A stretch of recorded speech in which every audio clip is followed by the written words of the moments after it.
Hello दोस्तों, maths academy में आप लोग का स्वागत है। चलो स्टार्ट कर देते हैं। हमने सीआई और एसआई को स्टार्ट कर रखा था। देखिए वेरी इंपॉर्टेंट क्वेश्चन ही कर रहे हैं जो कि पहले एग्जाम में आए हुए हैं। कोई भी क्वेश्चन वो नहीं है जो कि वैसे आपका टाइम पास करेगा। देखिए ये भी क्वेश्चन एग्जाम में आया हुआ है एसएससी के अंदर। चले करते हैं। 12,000 रुपये की धनराशि चक्रवृद्धि ब्याज पर जमा करने पर 5 वर्ष में दुगनी हो जाती है। ठीक है, तदनुसार वह राशि 20 वर्षों बाद कितनी हो जाएगी। देखिए विद ट्रिक इसको कैसे किया जाएगा। यहाँ पर आप एक काम कर लो, 12,000 रुपये की धनराशि चक्रवृद्धि ब्याज पर जमा करने में 5 वर्षों में दुगनी हो जाती है। जब भी चक्रवृद्धि ब्याज का कंसेप्ट हो, आप लोग कोई भी मूलधन मान लो किसी बच्चे ने बोला कि सर 1 मान लो और वो दुगनी होगी। 1 का दुगुना 2 ही होगा। ठीक है, अब ये कितने में हो रहा है दुगुना? 5 वर्षों में। अब क्या करते हैं हमेशा ये, अब यहाँ पर जब भी कोई 1 रुपया था 5 वर्षों में दुगुना हो गया, तो ये 2 के बाद अगर यहाँ आएगा ना तो इसका 2 गुना ही चलेगा हमेशा। तो ये 2 दूनी 4, 4 का फिर 8 और 8 का फिर करेंगे। यहाँ पर नहीं आ रहा है, नेक्स्ट पेज लेता हूँ। देखो एक राशि आप लोगों ने मानी और वो दुगुनी 2 रुपये हो गई। ये 5 वर्षों में हो गया। अब 2 का दुगुना करोगे तो 4, 4 का दुगुना करोगे 8, 8 का दुगुना करोगे 16। ये हमेशा डबल ही होएगा। इधर ध्यान देना, ये अमाउंट होता है हमेशा। ये दुगनी हो गई। 2 का ट्वाइस करो, 2 का 2 गुना 4, 4 का दुगुना 8, 8 का दुगुना 16।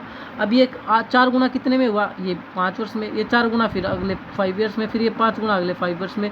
तो ये 16 गुना होने में कितना समय लगा? उसने बोला था क्वेश्चन की स्टेटमेंट को आप देखोगे तो आपको वह राशि 20 वर्षों बाद कितनी होगी। तो यानी 20 वर्षों बाद पता करना था, इसलिए मैंने 20 वर्षों तक मैं 20 वर्षों तक मैं गया। देखो 5 और 5 10 और 5 15 और 5 20, यानी वो राशि 20 वर्षों में एक रुपया जो था 20 वर्षों में कितना गुना हो गया? 16 गुना हो गया। यानी 16 गुनी हो गई। 1 रुपया 16 गुना हो गया। कितने टाइम में? 20 वर्ष में। अब एक वैल्यू क्वेश्चन में हमेशा गिवन देगा। क्वेश्चन में दे रखा 12,000 रुपये की धनराशि थी। कितने की धनराशि थी? 12,000 रुपये की धनराशि थी। चले 12,000 रुपये की धनराशि क्वेश्चन में गिवन है। हमारे हिसाब से हमने कितनी धनराशि माननी थी? सर 1 रुपया मानना था। कितना मानना था? 1 रुपया। तो कह रहा था कि 20 वर्ष में कितना हो जाएगा? 20 वर्षों में कितना हो चुका था आपका?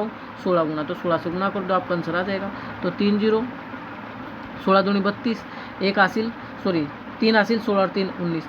1,92,000 1,92,000 रुपये की धनराशि आपकी हो जाएगी।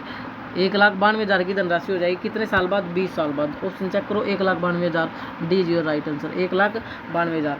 होपफुली आप ये क्वेश्चन आराम से कर सकते हैं। ट्रिक तो सिर्फ इसकी इतनी होती है, जब भी चक्रवृद्धि ब्याज का कंसेप्ट होता है आप अपनी मर्जी से जो मर्जी मान सकते हैं। चलो मैं जैसे अगर और बात करूँ तो अगर मैं ये बोलता हूँ कि मान लो 10 रुपये थे। कितने थे? 10 रुपये कितने हो गए? सर 20 रुपये हो गए।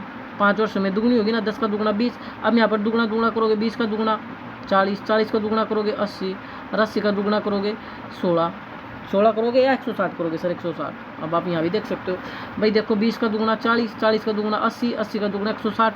ये इसको यहाँ भी 5 ईयर्स लगेंगे, यहाँ भी 5 ईयर्स लगेंगे, यहाँ भी 5 ईयर्स लगेंगे। तो क्वेश्चन में 20 वर्ष का जिक्र है। दोबारा आप क्वेश्चन को देखें। क्वेश्चन में 20 वर्षों बाद कितनी हो जाएगी ये पूछा हुआ, इसलिए मैंने 20 मैं 20 साल में चला गया। और आप देख सकते हैं 20 साल में कि जो 10 रुपये थे 20 वर्षों बाद कितने हो गए? 160 रुपये हो गए। कितने हो गए? 160 रुपये हो गए। क्वेश्चन में एक वैल्यू हमेशा देगा नहीं तो क्वेश्चन निकलेगा नहीं। तो इसने वैल्यू दे रखी 12,000 रुपये। 12,000 रुपये की धनराशि थी। 12,000 रुपये की धनराशि हमने कितनी माननी है? ध्यान से देखो, हमने सर 10 रुपये मानने हैं आपकी बार। धनराशि कितने की? 20 वर्षों बाद कितनी हो जाएगी? कितनी हो रही है वो 10 रुपये की राशि? 160 रुपये हो रही है। तो 160। अब आप देखो 1 0 से 1 0 कट के फिर वही कैलकुलेशन रह गई जो पीछे थी। 3 0, 16 दूनी 32, 3 हासिल 16 और 3 19। तो फिर कितना आ गया? 1,92,000।